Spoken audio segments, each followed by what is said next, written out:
হাসিনা তো দোষ না, দোষ হচ্ছে তার এমপি গো। ঠিক আছে, আগে তো অনেক ভালোই চলতেছে, আমরা দুইটা ডাল ভাত খাচ্ছি, এই যে আল্লাহ কাছে লাখ লাখ শুকর আদায়। আমাদের আর কিচ্ছু বলার নেই। আগের আগের দিনেতে এই দিনটা আমাদের অনেক ভালো। আগে তো আমরা কিছু করতে পারতাম না। এখন এই সময়টার মধ্যে, এই দিনটার মধ্যে এখন আমরা অনেক আরামের মধ্যে আছি, অনেক সুখে আছি আমরা। আমাদের কিছু বলার নেই, আমরা কি বলবো। জনগণ যেভাবে মানবে আমাদের সেইভাবে চলতে হবে। ভ্যাট বাড়ছে, এক একটা সিগারেটের 1.5 টাকা 2 টাকা করে বাড়ছে আপনার। এক একটা সিগারেটে 20 টাকা যদি বাড়তো তাহলে বুঝতাম, মনে বুঝ দিতাম যে না, এক প্যাকেটে 20 টাকা বাড়ছে। আপনার 100 টাকার সিগারেট 148 টাকা কেন হলো? 48 টাকা বেড়ে গেল এক প্যাকেটে। আলে চিন্তা করে দেখেন, একটা প্যাকেটের মধ্যে আপনার কয় টাকা করে বাড়ছে? একটা একটা পিসের সিগারেটের মধ্যে কয় টাকা করে বাড়ছে? এখন এটা হলো আপনার যা বিষ, এটা সবারই খেতে হবে। আপনি খাবেন, আমি খাবো, সবাই খাবে।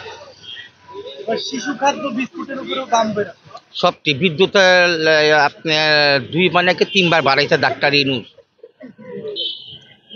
বিদ্যুতের কারেন্ট বিদ্যুৎ 2 বার 3 বার বাড়াইছে কারেন্ট।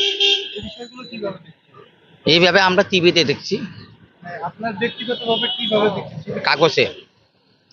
মানে আপনার দৃষ্টিতে ব্যাপারটা কিরকম মনে হচ্ছে, ভালো না খারাপ লাগছে? ব্যাপারটা আপনার খারাপই মনে হচ্ছে। এত তো আমরা কুলাইতে পারবো না ভাই।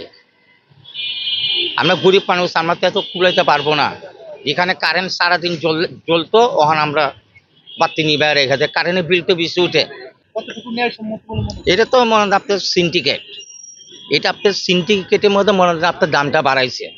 ডাক্তার ইউনূস তো এক কথা বলছে, আমি তো এত দাম বাড়াইনি, বাড়াইছে যারা সিন্ডিকেট করছে তাদেরকে আপনারা ধরেন। সরকারকে মনে করেন সরাইলো। হাসিনা তো দোষ না, দোষ হচ্ছে তার এমপি গো।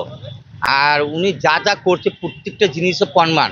ডিবি হারুন কি না করছে, ওটার ভিতর থেকেও অনেক লাশ উদ্ধার করছে। আপনারা তো দেখছেন,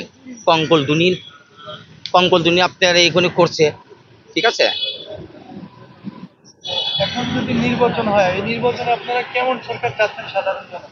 যে যে বসবে সেই। আপনারা কেমন চাচ্ছেন? আমরা তো চাই ডাক্তার ইউনূসে। ইউনূস তো সরকার থাকতে পারবে না, নির্বাচনে কেমন? তাহলে নির্বাচনে দেখি কে আসে, আসে কে আমরা দেখবো। আপনাদের চাওয়াটা চাই। আমাদের চাওয়াটা তো হলো মনে করেন বিএনপি। জি, বিএনপি কে ভালোবাসেন?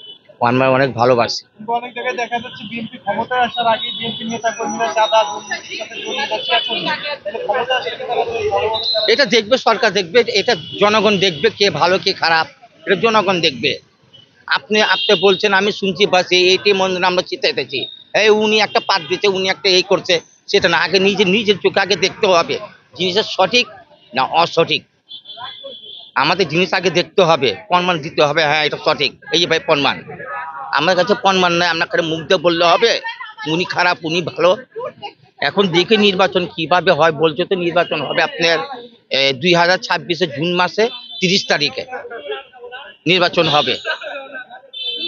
এখন এই যে বাজারপত্রে অনেক জিনিসের দাম অনেক অনেক অনেক ওহন আপনাদের সংসার সংসার আমরা চলে একটু টুকিটাকি কি করুম ভাই। যেখানে মাছ মাংস ওখানে ডাল ভাত খাই, কোনো সময় আমরা খাইতে পারি না, রুটি বানায় খাই, কি করব। তাহলে এই বিপ্লবের ফলাফলটাকে আসলে পেয়েছে বলে? এই যে অভ্যুত্থানের ফলাফলকে আমরা সাধারণ মানুষ পেয়েছি, না আমরা পাইনি তো ভাই। তাহলে এই রক্ত দিয়ে আবু সাইদ মুগ্ধ ওয়াসিমরা কেন রক্ত? তো এটা ভাই আমরা তো করিনি, সবাই করছে আমরাও করছি। কি করুম ভাই, এত জিনিসের দাম এইটা ওইটা, আমার তো আর ভাল লাগে না ভাই। মৃত্যুর থেকে আমরা বাঁচতে চাই, যেমন আমরা যেমন বাঁচতে পারি, আমরা ওই ক্ষমতার মধ্যে আছি। এখন সরকারের কাছে সরকারের কাছে আপনাদের কি চাওয়া? সরকারের কাছে কি দাবি করতে চান আপনারা? আমরা দাবি চাইতেছি এই জিনিস, যে আমাদের প্রত্যেকটা জিনিসে কিছু দাম কমায় দিক। যেমন চাল, তেল, ডাল এইসবের দাম যদি একটু কমায় যদি দিত, তরকারির দাম মনে করেন আমরা 2টা ডাল ভাত খেতে পারতাম, কিন্তু আমরা তো এখন পাচ্ছি না ভাই। ঠিক আছে, ভালো থাকবেন।